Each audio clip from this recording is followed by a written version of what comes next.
Florida, 1990. A small group of executives have just left an emergency meeting with a top company advisor named Dr. Michael Kami. After assessing the company's figures, he advises the group to get new jobs and sell the company as soon as possible.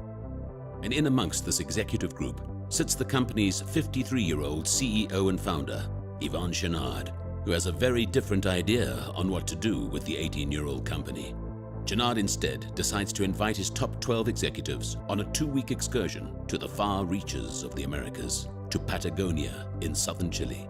This decision would be a vital turning point in the life of Yvon Chouinard, but this is not the first time he has ventured south. It's 1968, a turbulent year across the globe. From Paris to Prague, protests rage. And while France quietly becomes the world's 5th nuclear power, Ho Chi Minh launches a major counteroffensive in Vietnam, turning the tide of the war in their favor. And these currents too reach the US with unprecedented force. Social unrest grips the country, culminating in racial tension and prolific assassinations, shaking the very establishment to its knees. And in Ventura, California, 4 young men are also staging their own kind of rebellion. Doug Tompkins, Chris Jones, Dick Dorworth, and a 29-year-old Yvon Chouinard are skiers, surfers, and Yosemite train climbers. And in September of 1968, the 4 men are packing up to commence a journey of a lifetime, a journey to the southern tip of South America. And what they discover there over the next 6 months is an untouched Eden of fjords and glaciers, gauchos and condors and jagged peaks, the immutable beauty that is Patagonia. A world, as Chouinard says, of high winds, orange skies, lenticular clouds, and blanched mountaintops. And it was from this very trip, together with his friend Doug Tompkins, that Yvon Chouinard would come back with a tremendous resolve, a fixed purpose, and a profound sense of destiny. Doug Tompkins, on the one hand, would go on to set up the clothing companies The North Face and Esprit, whilst Chouinard, already a self-taught blacksmith, would focus on climbing equipment. With ingenuity and grit, he pushed back against the European approach to mountaineering, simplifying the equipment, making it lighter, stronger, and more functional, and setting in place a new era of sustainable climbing. Over the next decade, Chouinard would expand the company, and what started out with equipment would soon become the mighty Patagonia, one of the leading sustainable clothing brands of the 21st century. Indeed, there was no foreseeable lull to this momentum, and during the 1980s the company would see unprecedented success with 40% annual growth, as well as staff, retail, and international expansion. However, towards the end of the decade, their equipment arm, faced with legal challenges, was forced to file for bankruptcy, and Patagonia itself would soon hit the wall. So where did it all go wrong? According to Chouinard, we made all the classic mistakes of a growing company. We failed to provide adequate training to new hires, and we mistakenly created 8 autonomous product divisions with 3 channels of distribution, an unnecessarily complex structure that ultimately exceeded management's skills. And by the end of the 1980s, with the company restructured 5 times in 5 years, it was time to call in the experts.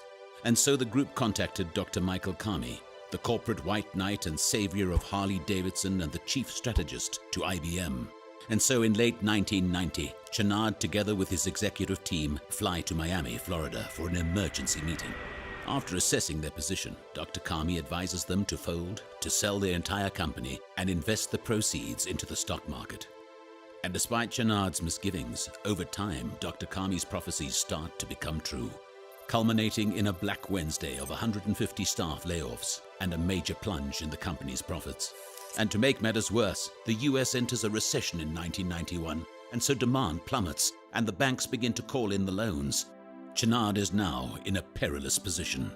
In essence, Patagonia had exceeded its limits. They had become dependent on growth they could no longer sustain, and Chouinard is left with a dilemma. Is it time to fold his 18-year-old company or push on and forge ahead?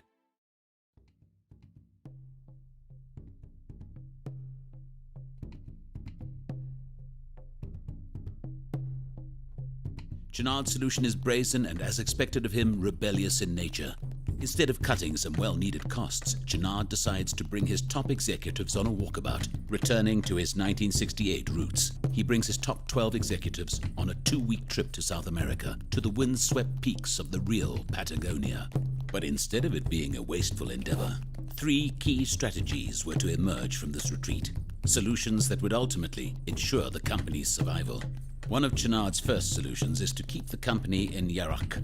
Yarak is a falconry term, which means that you must keep your falcon hungry, super alert, and ready to hunt at all times. Otherwise, the falcon will become lazy and unmotivated to hunt. And thus, one of his first responsibilities is to keep the company and his management team in equilibrium, to keep them in Yarak. But why falconry? Chouinard's business insights are rooted in the outdoors and in climbing, and his climbing interests are in fact rooted in falconry. It's 1945. Chouinard, at the age of 7, moves to California from a French-speaking village on the border of Canada in Maine. Unable to speak English, young Yvon is a misfit from the start. Unable to make friends, he slowly gravitates towards the outdoors. And by the age of 14, he joins the Southern California Falconry Club, which trains hawks and falcons for hunting. And in order to access these falconries, he must learn how to climb down cliff faces. And it's this ethos of the outdoors that Chouinard brings to the company retreat and instills within his management team. Overexpansion had bloated the company, and the team had lost its focus and precision. Patagonia needed to stay hungry.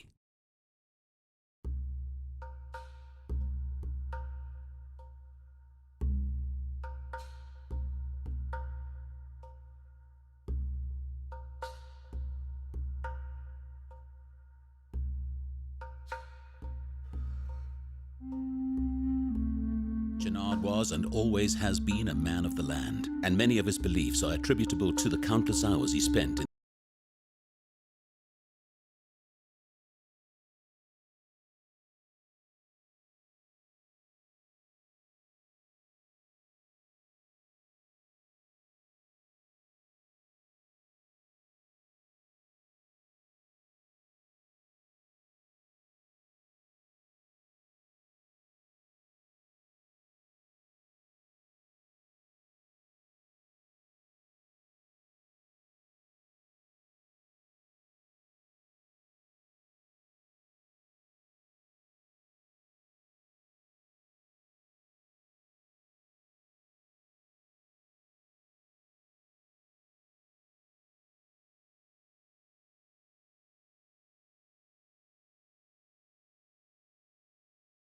in the rise of his equipment business 2 decades earlier.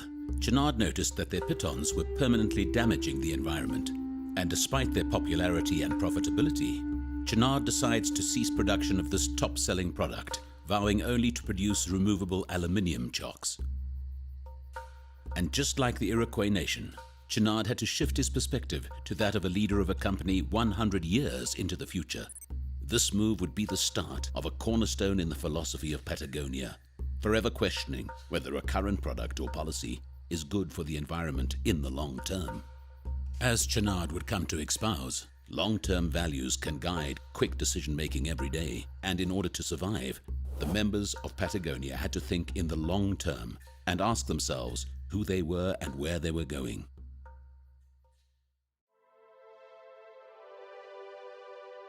As a third strategy, Chouinard decides to instill a simple Zen philosophy to the business.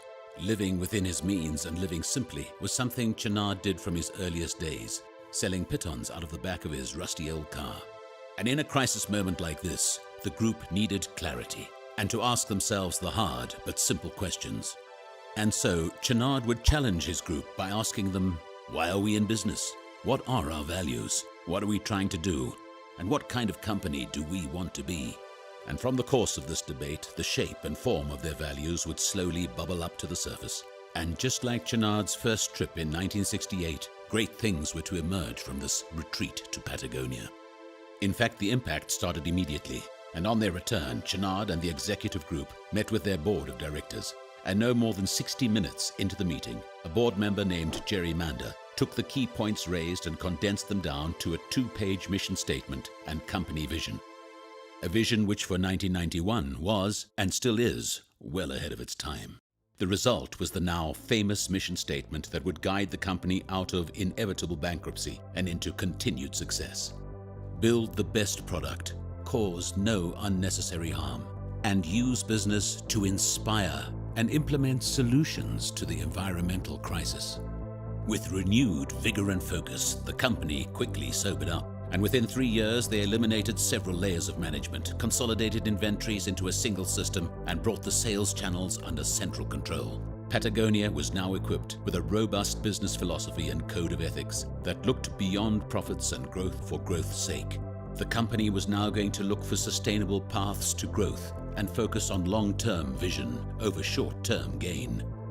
Yvon Chouinard continues to blaze new trails, illustrated by his decision in 1996 to move at great cost all of Patagonia's clothing lines to 100% organic cotton. And since 1985, Patagonia has donated over $79 million to environmental causes, thus ensuring a long-term commitment to the environment and to its community. All of these endeavors stem from that one brazen moment when Chouinard decided to ignore the naysayers, trust his instinct, and venture out into the unknown, down into the heart of Patagonia.